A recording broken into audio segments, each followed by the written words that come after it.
What's up, everybody? Thanks as always for supporting the show. It would mean a lot to me if you would take a second to scroll down and hit that subscribe button to the Hoops Tonight YouTube channel, and then follow me on social media on TikTok, Instagram, and Twitter so you guys don't miss any of our content over the course of this season. All right, let's talk some basketball. All right, let's move on to our mailbag. So, first question. And by the way, I got 51 questions to the mailbag tweet that I sent out. Obviously, I normally take mailbag questions from YouTube, but I wanted to take them from Twitter this time. So we had like 51 questions. They were all super interesting. I'm sorry that I can't actually get to all of them. I think we only have about a dozen here that we're going to get to. But I do sincerely appreciate you guys taking the time. And again, we're going to keep doing mailbags really throughout the entire year moving forward. So if there's a mailbag question that I haven't got to that you really want, just keep dropping it in there and we will eventually get to it. All right. Do you believe that LeBron should leave the Lakers next season from a fan standpoint? And if so, where is the ideal place you would want to see him compete?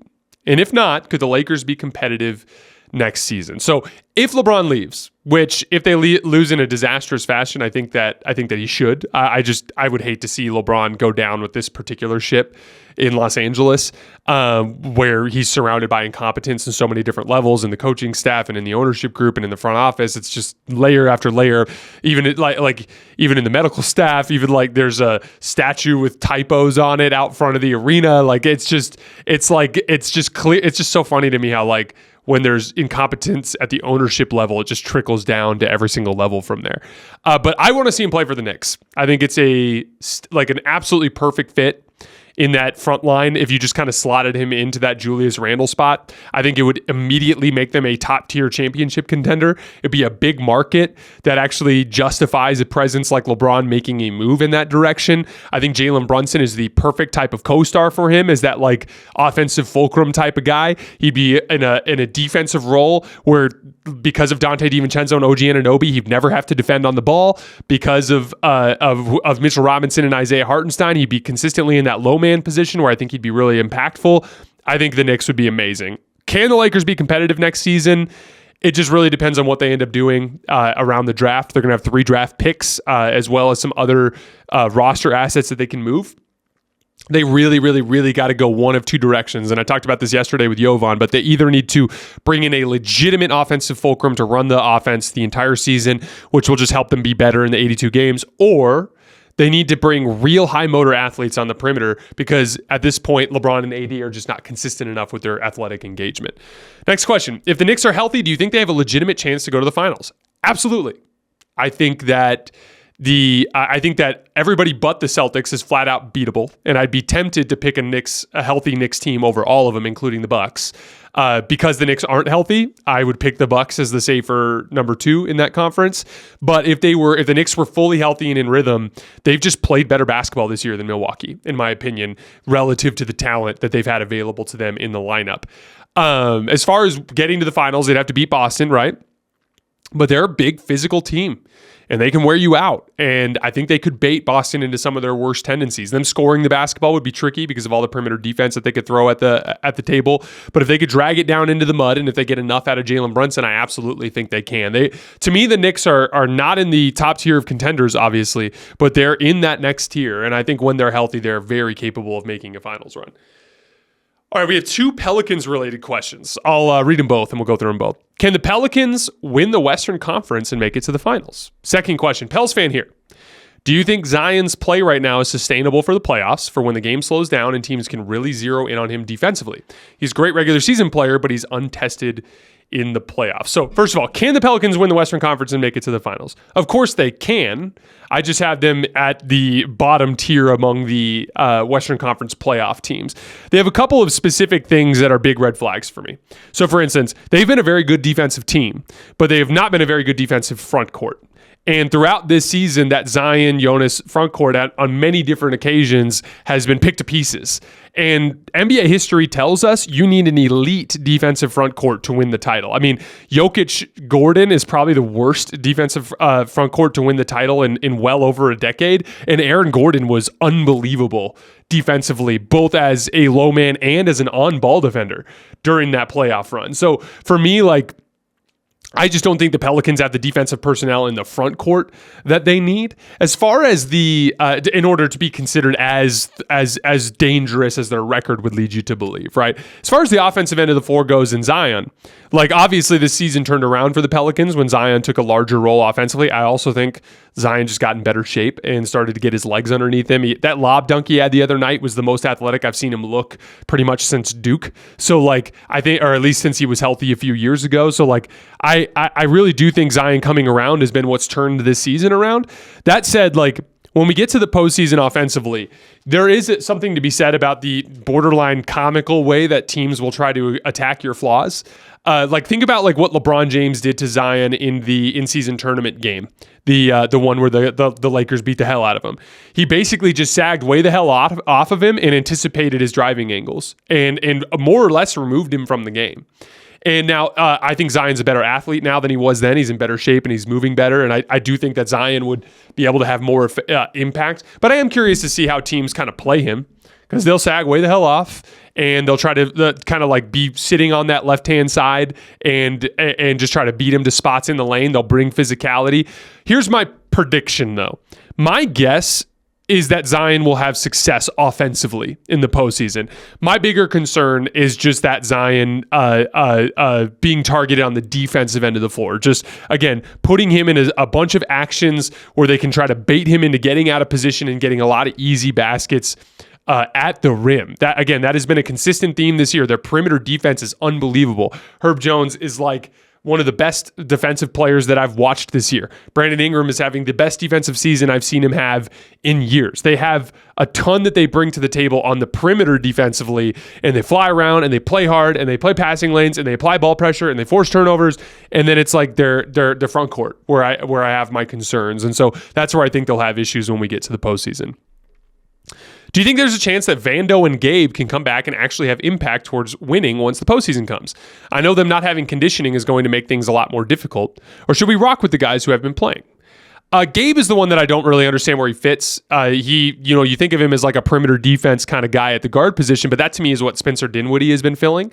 And I think Spencer Dinwiddie is just a little bigger, a little more athletic, and probably a little bit more resilient when you get to that postseason environment. I do think Gabe will play in games when Spencer's not playing well. I think that Darvin will go his direction or when one of the skill guards isn't playing well, but his role is a little bit more up in the air. Vanderbilt, like you just absolutely need him. You absolutely need him. You need to start him and you need him to be ready. Now, you mentioned conditioning. That's an interesting point. Jared Vanderbilt was not very good to start the season as he was coming back from his injury. It was really just before he got hurt again that he started to kind of get back into shape and really look like the Vando we saw last year. And so that's my big concern too, is like, it's not about Vando coming back. It's about Vando coming back and looking like the Vando we know he can be. And I mean, let's say he comes back at the start of April, like April 1st. You've got 2 weeks to get him back into rhythm. And that's just a lot to ask. And so I think the only hope for the Lakers to make any sort of significant postseason run is Jared Vanderbilt being healthy and in shape, in rhythm, and prepared to play the way that we're accustomed to seeing from him. Next question. Would you rather build around Wemby or Luka? This was a fascinating one. A couple of really interesting questions from you guys that we're going to be hitting here in the next few. So, my prevailing basketball wisdom would say Luka, because I've always been a big fan of matchup attacking forwards, and I've always favored offense over defense because I think it's easier to coach up defense in a way that you can't on the offensive end of the floor. So that would lead you to think Luka. But Wemby to me is a truly transcendently great NBA prospect. And I think he has real potential to be the best offensive player and best defensive player in the league one day. I think that he's the kind of guy that could bring a two-way impact that rivals the greatest players in NBA history. So if not, he has the potential to be better than all of them. So I think regardless of who you are, even if you're a Dallas fan, like Wemby's Wemby, man. Like he's one of one, and Luka to me is also on an all-time great trajectory, but he's more or less what he is now, what he's always going to be. He will make small improvements, maybe defensively, maybe in his conditioning, and maybe he'll get a little bit more consistent as a shooter. But like Wemby's already a top 20 player in this league. He's a rookie, and he literally can get many orders of magnitude better than he is right now. Next question. What do you think about the idea that you can't win if your best player is small, like 6'4" or under?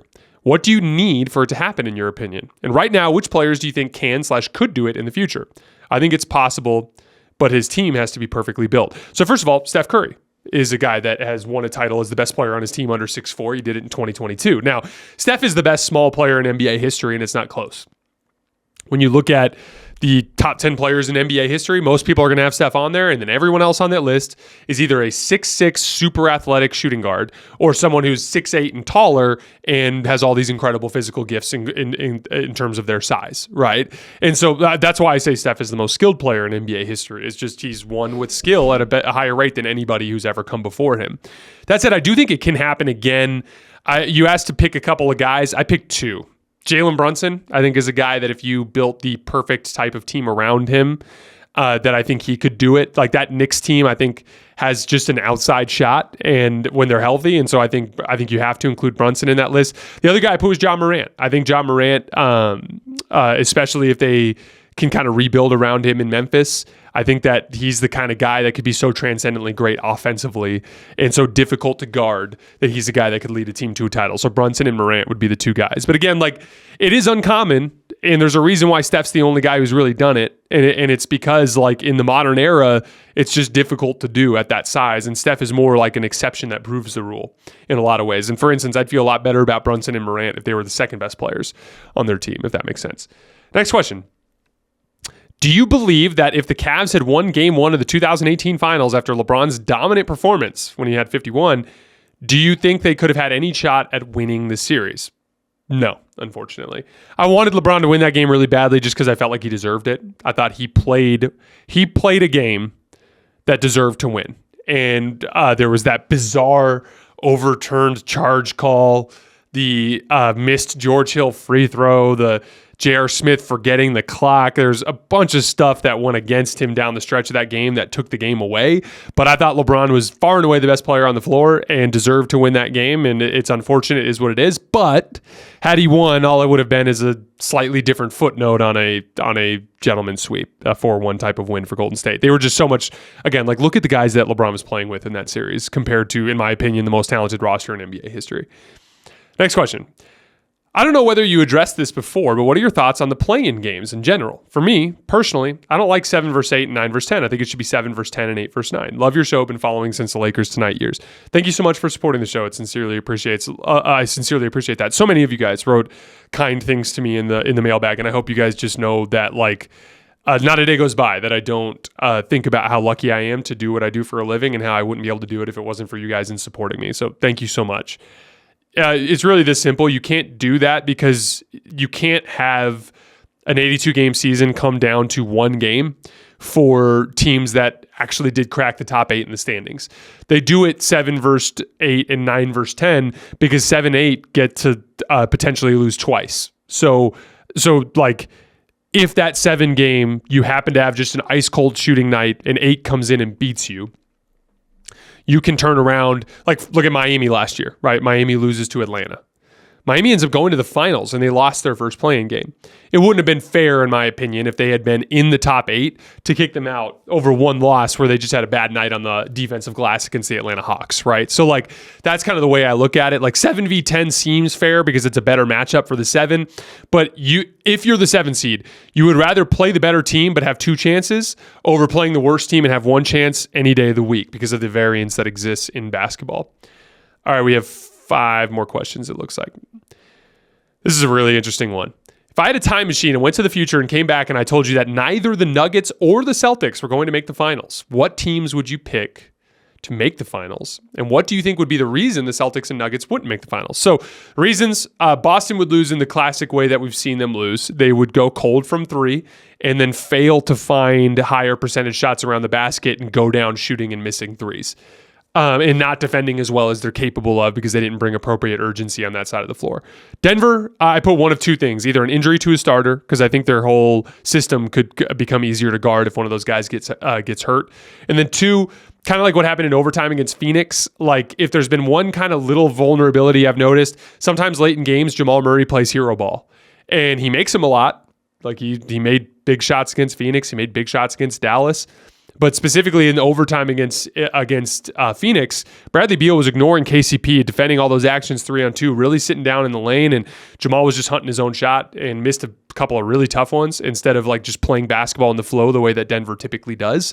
He even looks off Jokic a lot of times in those situations. Again, I'm being super nitpicky here, but if they were going to lose, that's what I think it would look like. Now, if they were healthy, I would take the Knicks as the second best team out of the East. But like I talked about earlier, it's just Julius Randle's out of rhythm. I don't know if Mitchell Robinson will be back. OG Anunoby, this elbow thing flared up again. And I think he had a procedure on it earlier. So like that's concerning that he had a procedure and that it's still giving him issues. So like I would lean with Milwaukee. Damian Lillard last 13 games, 9 3-point attempts per game at over 40% shooting. So Milwaukee's starting to look a little bit better. I think they're probably the safest bet. Out West, I think this is going to come off as crazy because they're a play-in team right now, but I'm going to say the Phoenix Suns. I think that they have the best ability to knock off Denver out of the teams in that conference. I was originally leaning towards the Clippers in that regard, but the Clippers have been playing some dog shit basketball for the last couple of months, and I'm actually pretty concerned about them. So I'm going to go with Milwaukee versus Phoenix. All right, 4 more. As Golden State transitions from an offense around Steph Curry, what kind of offense should they adopt if Kuminga develops into a player who could be a focal point? So I'm still a big believer in the 5-out offense in general as a foundational build, especially with Trayce Jackson-Davis and some of the higher level stuff he's shown as a kind of screen and roll guy and as a cutter in general. It would look a little bit different because I think Kuminga has a lot of like individual on an island game to him, and I think that's part of his best, kind of future potential in this league is a guy that like no one can guard on an island, especially in those like face-up ISO and post-up situations. And so I kind of think of it a lot like the 2018, 2017 Warriors where they run their 5-out stuff, but a lot of times they'll run action just to get to get Kevin Durant to a spot where he can go to work, right? Another team who does this a lot is Denver. Denver runs a 5-out offense, but like a lot of times they'll just be like, let's run this wedge screen, which is like essentially a cross screen that takes place around the high post to try to get Jokic into deep post position. Then they'll throw the ball down to Jokic and then everyone spaces the floor. Like even the 5-out approach for Denver looks like 4-out sometimes in the sense that they'll just come down and they'll get out of their 5-out stuff and they'll just space and then they'll run 2-man game. They'll also come down and they'll run their 5-out, right? They'll run horn sets, they'll run, pistol stuff, and they'll get into their actions. But a lot of times they'll just be like, you know what? We're going to run our Jokic Murray 2-man game, and we're just going to clear the side, right? Or we're going to run with an occupied corner or run it at the top of the floor, whatever it is they're going to do. They will just spam an action to get their scorers into spots, right? That's kind of the way I look at it with Kuminga. I think it's important for Kuminga to learn how to play in the read and react 5-out stuff that Golden State does because Steph Curry's not going anywhere, and Steph Curry's got at least a couple more years of him being damn good, and so you need to learn how to play off of that, and that's going to involve a lot of the 5-out stuff. But I think they could break away and it'd be a call, right? So like maybe in a dead ball situation, Steve Kerr's going to call a play to get Kuminga and ISO in a good position on the floor. I mean, they more or less are doing this right now anyway. But like that to me is where I look at the development for Kuminga. It's got to be both. He's got to be able to function as a cog in the 5-out alongside Steph Curry while also being a guy that can work on an island because that's one of his best individual traits. This is a fun one. What team do you reckon has the best vibes? This is important because he's trying to settle a debate.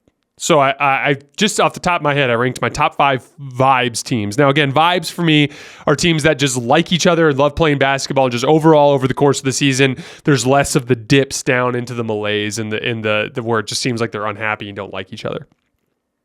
Number 1, I put the Denver Nuggets. Again, they've just been, I've just had so much fun watching them this year. They've been a really fun defending champion because they just have been better in so many different ways. And everyone is so bought into their role. They don't even have disease of more stuff. Like that was the whole thing with Pat Riley. Remembers, like you win a title and then it's the disease of more. Everybody wants more after they have the trophy. That has not been an issue for Denver. For 2, I put the New York Knicks. They all year long, everyone seems to be in line in their roles. Everyone trusts Jalen Brunson to lead everything. Everyone trusts Tom Thibodeau. Everyone's bought in every single night. They play for a group of a lot of veteran guys. They play really hard all the time, Really, really like the Knicks. 3, I put the New Orleans Pelicans. They've been one of the best vibes teams in the league for a half decade now. They have their lulls where they don't play super well, but it doesn't really stem from personality differences or seeming like they don't like each other. It's just they have their own talent issues that they have to deal with. But I have New Orleans at 3. 4, I put Boston. I think they've had really good vibes this year. And then 5, I put the Oklahoma City Thunder. All right, 2 more. Do you think D'Lo is going to break in the playoffs again? I don't see him being able to handle a lot of speed or physicality. He's good, but I feel kind of soft. Hard defenders throw him off. So I agree. For the record, I specifically think D'Lo has improved this year, but in areas he was already good. He's gone from being a good shooter to a better shooter. He's gone from being a good pick and roll decision maker to a better pick and roll decision maker. He's gone from being like a guy who was let's just set that aside for a second. His weaknesses, though, were handling physical ball pressure, defensive focus and effectiveness, especially in off-ball situations, and just in general, like his shot falling apart when the physical intensity picks up. Not just falling apart, but falling apart in a bad way, like where he's missing by a lot, right? Those are his issues. What have we seen this year? We've seen him be better at the things that we know he's already good at, but he continues to struggle with ball pressure. He continues to struggle to make shots in super physical environments. He continues to turn the basketball over and struggle with dealing with length on the ball. Like, he just struggles there. So, I tend to think that D'Lo is going to be more or less the same player when we get to the postseason, depending on the matchup. I do think he'll still have really high highs as we get to specific matchups where he's more comfortable. That is if the Lakers even make the playoffs. Last one. Why isn't Luka in the MVP discussion? He leads the NBA in overall stats, and the Mavs have been on fire since the trade deadline. It's really this simple. They don't even have a top 10 record in the league, at least at the time of recording here on Friday morning. So, really, it's just if you go back through NBA history, if you're not in the top 10 in the NBA standings, you can't be considered for MVP. Your team's just not good enough. Luka's been amazing this year, massively improved as a three-point shooter. Obviously, even though there's some ugly moments, and Luka's still good for some duds on the defensive end of the floor, for the most part, he's been much better defensively this year than he has been in years past. So, Luka's played like an MVP, but winning an MVP is as much a team accomplishment as it is a player accomplishment, and the Dallas Mavericks have just not quite been good enough. All right, guys, that is all I have for today. As always, I sincerely appreciate you guys for supporting the show. Thanks for letting me hop out of town for a little bit. I will see you guys on Thursday for a fun breakdown of Suns Nuggets. Should be a good one. I'll see you guys then.